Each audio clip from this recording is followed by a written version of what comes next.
बिस्मिल्लाहिर्रहमानिर्रहीम। अस्सलाम वालेकुम। मोहम्मद जमील शाहिद आपसे मुखातब है। ये लेक्चर नंबर 87 है और सफ़ा नंबर 1 है और ये जो हमारा चैप्टर नंबर 4 है पार्शियल फ्रैक्शन से मतलब। ये पार्शियल फ्रैक्शन की एक्सरसाइज असल में 4.4 है और 4, 5, 6 3 सवालात रहते थे। सवालात लंबे लंबे हैं, ये ज़रा आप मेहनत से समझने की कोशिश करें। ये हमारा चौथा सवाल है। ये सवाल ये है एक्स स्क्वायर बटा x -1 x square plus 1 whole square. तो उसी तरीके से ये रकम जो है ना इसके बराबर होगी। ये रकम ये तो हमने मालूम करना, ये रकम उसके बराबर होगी। ये आपके सामने है, ये पिछले सवाल की तरह ही है, कोई इसमें ज़्यादा कोई गुंजलक नहीं है। तो ये इसको हमने ये डिनोमिनेटर से मल्टीप्लाई किया, ये हम लिखा हुआ डिनोमिनेटर। तो मल्टीप्लाई जब किया ऊपर नीचे दोनों को, इसको भी किया, ये वो जो है ना इसको किया, तो ये आ गया हमारा फ़र्क आ गया। ये एक्स स्क्वायर, ये रकम जब इधर जब मल्टीप्लाई होगा इसके साथ तो एक्स स्क्वायर प्लस 1 स्क्वायर पूरा आ जाएगा। और जब उनके साथ दूसरे के साथ मल्टीप्लाई होगा पी एक्स प्लस सी के साथ, तो ये रकम एक्स -1 और एक्स स्क्वायर प्लस 1 सिंगल रकम ऊपर चली जाएगी, सिंगल कट जाएगी, ये कट जाएगी और ऊपर चली जाएगी। इसके साथ ये कट जाएगी और ये पूरी की पूरी बमा स्क्वायर ये रहेगी। और इसके साथ डी एक्स प्लस सी, ये एक्स स्क्वायर प्लस 1 ये कट जाएगा और एक्स पर फिर 1 रह जाएगी। ये आपके सामने है। अब हम इस ब्रैकेट को खोलते हैं। ये आपके सामने ये है एक्स की 4 जमा 2 एक्स स्क्वायर जमा 1, ये स्क्वायर खोला, बी एक्स जमा 1, ये हमने मल्टीप्लाई किया एक्स क्यूब प्लस मनफी एक्स स्क्वायर मनफी x plus 1 D x square मनफी डी एक्स प्लस ई एक्स मनफी 1 ये रह गया। अब हमने इसके साथ ये जो है ना वो मज़ीद इसको खोला, तो ये आपके सामने ये रकमें हैं, आप इनको गौर से देख सकते हैं। अब मुझे ज़्यादा बोलने की इतना हाजत नहीं है, वो आपको अच्छे समझदार हैं। तो ये इसमें एक्स की 4 का जो है वो इकट्ठा किया, ये जमा भी रह गया, एक्स की 3 वाला ये रह गया, क्योंकि बाद में हमें इनसे वास्ता पड़ना है और हमें वो फिर मुश्किल उलझन से बचने के लिए ये पहले से हमने ये कर लिया, यानी ये आ गया, ये कांस्टेंट रह गए। ये इसमें से एक्स -1 को हम वो 0 तस्वर करते हैं तो एक्स बराबर 1, तो ये इसको हल करते हैं क्योंकि रकम तो वही थी।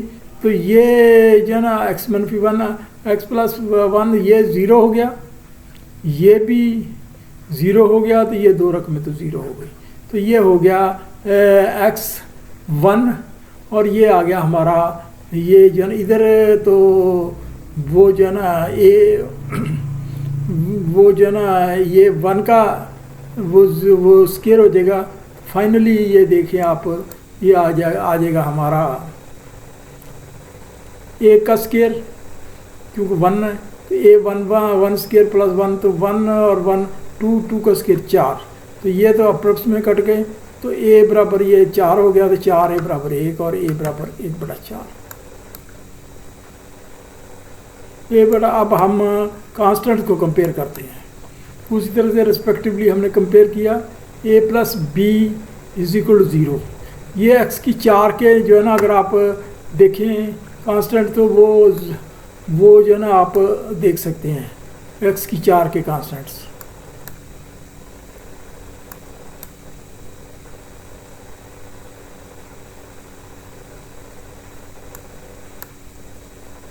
ये एक्स की 4 के कांस्टेंट है। इसको मैं ज़रा स्क्रॉल करूं, ये एक्स की 4 के कांस्टेंट है। तो ये ए जमा बी, इधर एक्स की 4 है ही नहीं, तो ए जमा बी बराबर 0, तो ए इज इक्वल टू 1/4, और सॉरी पहले ए की 1/4 तो वैल्यू निकल चुकी है, तो ए बराबर 1/4 पुटअप करते हैं, 1/4 जमा बी, तो बी वैल्यू 1/4 आ गई। अगले में एक्स की 3 के कंपेयर करते हैं। ये एक्स की 3 की अब देख रहे हैं, इसमें बी मनफी सी, तो एक्स की 3 है ही नहीं, बी मनफी सी बराबर 0। तो ये अगर आप इसको देखें मनफी बी जमा सी, तो क्या आ गया, ये मनफी बी जमा सी और बी मनफी 1/4 पुटअप किया, तो देन ये वो जो है ना मनफी 1/4 जमा सी, सी बराबर 1/4 आ गया।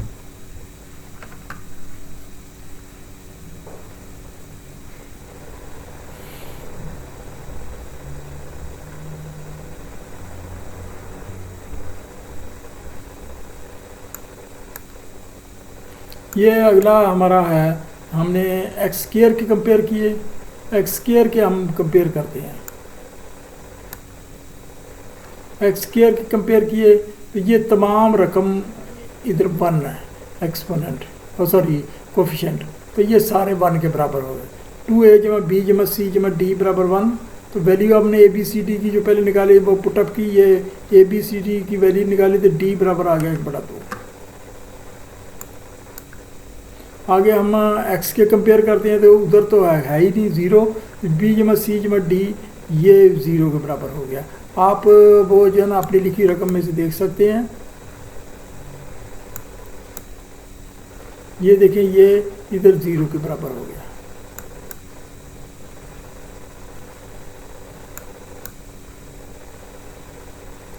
x बराबर 0। अब हमने अगले मरहले में आसान हो गया, ये हमारे पास ए बी की वैल्यू भी आ गई, डी की भी आ गई, ई की भी आ गई और ए की भी आ गई।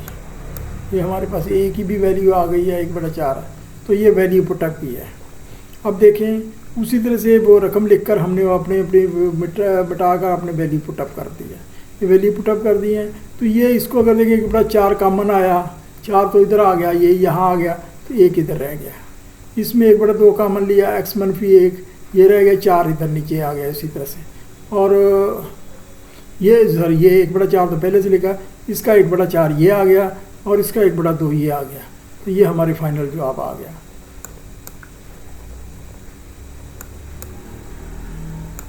मुश्किल सा सवाल था लेकिन ये हल हो गया।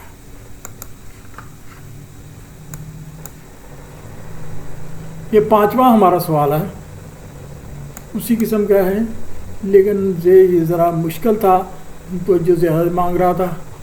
ये x की 4/x2 जमा 2 रकमें तो उसी तरह से ही उसके भी जवाबात भी उसी तरह से आएंगे, लेकिन ये x की 4 है और इधर भी x की 4 बनेगा स्क्वायर में 1, तो यानी स्क्वायर खुलेगा तो ये रकम बनेगी। तो इसको हम एक्चुअल तकसीम कर लेते हैं, एक्चुअल तकसीम कर लेते हैं, क्या जवाब आता है। जब एक्चुअल तकसीम किया तो ये पूरे का पूरा 1 पर चला गया और उसका जो बकाया बचा वो बच गया -4x2 जमा 4, यानी ये माइनस इधर आएगा ब्रैकेट के बाहर, तो ये आ गया हमारा 4। तो ये अब आपको मैंने वो तकसीम का अमल भी दिखा दिया है, x4 जमा 4 4x2, ये x4 है, तो नीचे वो पूरी रकम लिए लिखेगी प्लस, तो ये अलामतें चेंज होंगी, तो नीचे आएगा -4x2 माइनस मैंने कॉमन निकाल लिया, ये माइनस आपका यहाँ आ गया और 1 ये आ गया। अब हम अगला जब सवाल हल करेंगे तो ये हमने ये क्योंकि वो हमारे पास इंटीगर आ गया, फुल आ गया, तो ये इसको आगे हम हल नहीं करेंगे, सिर्फ साथ अटैच कर देंगे। तो ये आ गया हमारा सवाल, यहाँ से शुरू हो रहा है, तो ये फाइनली ये जवाब आएगा। अब हम उसी तरह से इस रकम से 4x2 वो इससे मल्टीप्लाई करेंगे, या फिर हम ये स्क्वायर का था बोथ साइड्स, यानी यही चेक करेंगे। तो ये इसमें यानी स्क्वायर का ये सिंगल आ गया, ये डबल आ गया, यानी स्क्वायर का यहाँ स्क्वायर आ गया। तो ये आपको बताने के लिए लिखा कि आप अच्छी तरह समझ जाएं, ज़रा तवज्जो मांगता सवाल। अब हमारा ये जब कट जाएगा 4x2 4 बराबर ax जमा b, x2 + 2 सिंगल रह जाना, 1 इधर से कट जाना है, और cx + d ये पूरे का पूरा कट जाना, ये पूरा स्क्वायर ही है तो ये सारा कट गया, cx d अकेला रह गया। 4x2 जमा 4 = ax³ जमा 2ax, ये जो है ना इसको मल्टीप्लाई किया गया है, और ये मल्टीप्लाई x 2ax जमा bx² जमा 2b जमा cx जमा d, ये हमारा ये आ गया हमारा। और या फिर ये आगे आ गया 4x2 जमा 4, तो इसमें मज़ीद इसको मल्टीप्लाई करें, ax³ जमा bx² जमा x2a + c, ये आगे ये खुलता जा रहा है, जमा 2b जमा d। अब x³ और x² और x से कंपेयर करते हैं और कांस्टेंट को भी कंपेयर करते हैं। इसमें x³ को कंपेयर करते पहले, इस तरफ आप देख रहे हैं x³ कोई नहीं है, तो a जो है ना ये जो है ये इसके 0 के बराबर हो जाएगा। तो ये हमारा जवाब x³ वाला ये छोटा सा निकला है जल्दी, कोफिशिएंट ऑफ x³ a = 0। अब हम अगले मरहले में x स्क्वायर को कंपेयर करते हैं। एक्स स्क्वायर कंपेयर किया तो इधर 4 है, तो b बराबर 4, और तो कोई स्क्वायर ही नहीं है, तो b बराबर 4 निकला है। ये भी हमारा एक जवाब निकला है, सीधा साधा ही। अब हम वो x सिंगल x को कंपेयर करते हैं। 2a प्लस सी वो सिंगल x है, इधर भी x कोई नहीं, ये भी 0 के बराबर है, तो इसमें a की वैल्यू हमने पुटअप कर दी है, और वो c की वैल्यू हमारे पास फाइनली आ गई 0। अब हम कांस्टेंट को कंपेयर करें, 2b जमा d इज इक्वल टू 4। ये कांस्टेंट 2bd, तो इधर भी constant 4, 2b plus d is equal to 4। इसको मैंने काफ़ी शॉर्टकट कर दिया, तो ये d हमारा ना कोफिशिएंट d का ना कंपेयर करेंगे तो हमारे पास 4 बच जाएगा फाइनली। उसको कैलकुलेट करेंगे तो 4 रह जाएगा। ये हमने आगे ये पुटअप किए हैं, 4x स्क्वायर जमा 4 बटा x की 4 जमा x स्क्वायर, इसी तरह से ये वैल्यू पुटअप की। ये इसको मैंने बताया था सिंपल लिख देंगे, सिंपल लिख दिया। ये हमने वैल्यू पुटअप की, ये 0 है, ये रकम सिंगल साहब, इसके नीचे डिनोमिनेटर भी 0 हो जाना, तो ये 4, ये इतना हिस्सा ही रह जाना है। इसके नीचे भी 0 हो जाना, तो इतना हिस्सा ही रह जाना। जवाब हमारा फाइनली ये रह जाना। अगला हमारा सवाल है छठा, आखिरी सवाल है इस मशक का। इसके x की 5, x की 2 जमा 1 स्क्वायर। अब उसी तरीके से इसको भी हमने तकसीम किया, तो ये x से गया, वो 1 से गया था, ये x से गया, ये x की 5 हो गया, ये सिंगल x हो गया, ये 2x की 3 हो गया। ये माइनस किया तो ये कट गया, 2x की 3 प्लस x ब्रैकेट में माइनस, यानी ये माइनस भी था, ये भी माइनस था, लेकिन जब ब्रैकेट से बाहर निकाल लिया तो ये आ गया। इस माइनस को हम यहाँ लिख दिया, तो बटा ये, तो अब हम जवाब सिर्फ इसका निकालेंगे, इसको सिंपल अटैच कर देंगे।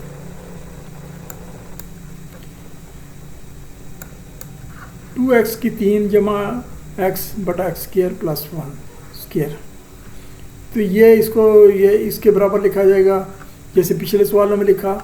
इसको मल्टीप्लाई हमने किया डिनोमिनेटर से, यानी इससे किया, या इसको खोला हुआ, ये हमने दूसरा वो किया,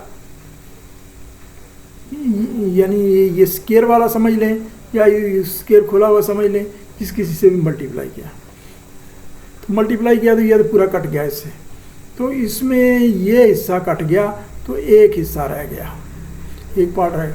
इसमें पूरा पार्ट कट गया तो सिंगल ही रकम ही पूरा ली रह गई। अब ये हमने ब्रैकेट खोली है, 2x³ प्लस x जमा ax3 जमा ax जमा bx स्क्वायर प्लस b जमा cx प्लस d। ये हमारे पास ना फाइनली आ गया। अब हमें आ गया इधर लेफ्ट साइड पर 2x³ plus x ax³ bx square, ये वाला खोला, ये अब इसमें ax ये हमारे, अब x³ जमा x स्क्वायर जमा x कंपेयर कांस्टेंट कंपेयर करते हैं। अब x³ को किया तो इधर ये वाला x³ है, ax³, तो ax³ से जब हम कंपेयर किया तो ये a इधर 2, तो a बराबर 2, मसला ही हल। अच्छा, अब हमने ये स्क्वायर वाले से कंपेयर किया, स्क्वायर कहाँ आएगा? स्क्वायर आपका ये आ रहा है, b के साथ आ रहा है और किसी के साथ नहीं आ, तो b इधर स्क्वायर है ही नहीं, तो b बराबर 0। अच्छा, अब हम x से करते हैं, a जमा c के साथ x है, इधर ये x है तो इसका 1 है, इसका a प्लस सी बराबर 1, वैल्यू पुटअप कर दी दूसरी जो a या b की जो भी मुनासिब हो, तो ये 1 बराबर आ गया 2 जमा c और c बराबर -1। रह गया हमारा अब d हमारा वो जो है b जमा d, इधर कोई कांस्टेंट नहीं है, तो b जमा d बराबर 0, तो जबकि b हमारा पहले 0 है तो d बराबर 0, तो ये हमारा आ गया। अब यहाँ हमने वैल्यू पुटअप कर दी हैं, वो ये तो वैल्यू हमें पहले से मालूम हो चुकी थी, जब हम डिवाइड किया था तो ये रकमें इसके बराबर आ गई, x मनफी ये रकम के बराबर आ गई। इसमें से जब इसको वैल्यू पुटअप की 2x ये अकेली हो गई, ये भी अकेली हो गई, तो ये हमारे पास फाइनल जवाब आ गया। सवाल हमारा फाइनली हल हो गया छठा, वो ये मशक ख़त्म हो गई। अभी आपसे गुजारिश है कि ये सब्सक्राइब कर दिया करें, घंटी के बटन पर दबा दिया करें। इसके साथ ही जो मैं बार बार कहता हूँ कि आप ग्रुप स्टडी करें, कुछ लड़के बैठकर हल करें, एक को ना समझ दूसरे को। ये जितना मैं आसानी से समझाया, मैंने मुझे यानी जितनी देर में मैंने समझाया है, इससे डबल ट्रिपल टेट्रल टाइम मुझे इनको समझने में लगा है और हल करने में लगा है। तो ये तो वो आउटपुट थी जो मैंने आपको दे दी है। तो ये इस तरह से आपको भी बड़ी मेहनत करनी पड़ेगी। मैथ इतनी जल्दी नहीं आता, और मैथ फिर आ जाए तो इतनी जल्दी जाता भी नहीं है। तो ये जो है ना, आप बेहतर ये है कि दूसरी बात ये है कि ये इसको मोबाइल पर ना करें ट्राई। मोबाइल पर स्क्रॉल करना पड़ता है, स्क्रीन फुल नहीं आती, वो अगर वो बड़ी करते हैं तो पूरा पेज नहीं बनता, तो जो पूरा पेज बनाते हैं तो बहुत छोटा रहता है, जो आँखों पर असर पड़ता है। आप बेहतर, सबसे बेहतर ये है 3-4 बच्चे बैठकर डेस्कटॉप पर देखें। अगर उनके पास कोई अपने अपने डेस्कटॉप है या वो लैपटॉप है, वो और भी अच्छी बात है। तो ये तो आपको ख़र्चा करना पड़ेगा, ये तो बहुत ज़रूरी है। तो ये थैंक यू वेरी मच।